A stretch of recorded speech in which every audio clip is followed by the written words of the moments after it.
ಇವತ್ತು ನಮ್ಮೆಲ್ಲ ಹೆಂಗಸರಿಗೂ ಬಹುಮುಖ್ಯವಾದ ಅಂಗಾಂಗ ಗರ್ಭಕೋಶದ ಬಗ್ಗೆ ತಿಳ್ಕೊಳ್ಳೋಣ. ಹಿಂದೂ ಧರ್ಮದಲ್ಲಿ ಗರ್ಭಕೋಶಕ್ಕೆ ಒಂದು ಪೂಜನೀಯವಾದ ಸ್ಥಾನ ಇದೆ.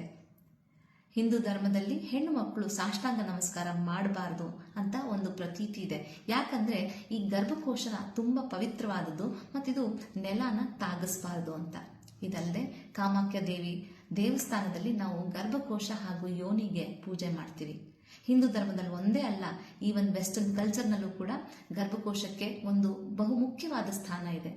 ನಿಮಗೆ ಗೊತ್ತಿದೆಯಾ, ಗರ್ಭಕೋಶನ ಮೆಟ್ರಾ ಅಂತ ಕರೀತಾರೆ. ಮೆಟ್ರಾ ಅಂದ್ರೆ ತಾಯಿ. ಒಂದು ಗರ್ಭಕೋಶ ಎಲ್ಲ ಭ್ರೂಣಗಳ ತಾಯಿ. ಈ ಗರ್ಭಕೋಶ ಭ್ರೂಣಗಳನ್ನ ಪ್ರೊಟೆಕ್ಟ್ ಮಾಡುತ್ತೆ ತಾಯಿ ಥರ. ಇದಲ್ಲದೆ ಡೆಲ್ಫಿಸ್ ಅಂತ ಕರೀತಾರೆ.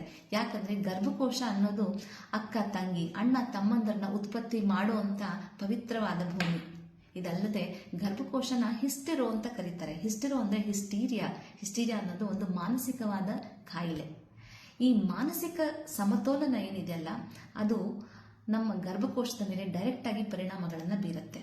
ಹಾಗಾಗಿ ಹಿಸ್ಟೆರೋಲ್ಯಾಪ್ರೋಸ್ಕೋಪಿ ಇದೆಲ್ಲದೂ ಹಿಸ್ಟೀರಿಯಾ ಅನ್ನೋ ವರ್ಡ್ನಿಂದಾನೇ ಬಂದಿರುವಂಥದ್ದು. ಯಾವ ಹೆಣ್ಮಗಳು ಗರ್ಭಿಣಿ ಆಗಲಿಕ್ಕೆ ಪ್ರಯತ್ನ ಮಾಡ್ತಿದ್ದಾಳು ಅಥವಾ ಗರ್ಭಿಣಿ ಆಗಿದ್ದಾಳು, ಅವಳು ತನ್ನ ಮಾನಸಿಕ ಸಮತೋಲನವನ್ನ ಕಾಪಾಡ್ಕೋಬೇಕು. ಯಾಕಂದ್ರೆ ಗರ್ಭಕೋಶ ಅನ್ನೋದು ಒಂದು ಭಾವನಾತ್ಮಕ ಅಂಗಾಂಗ.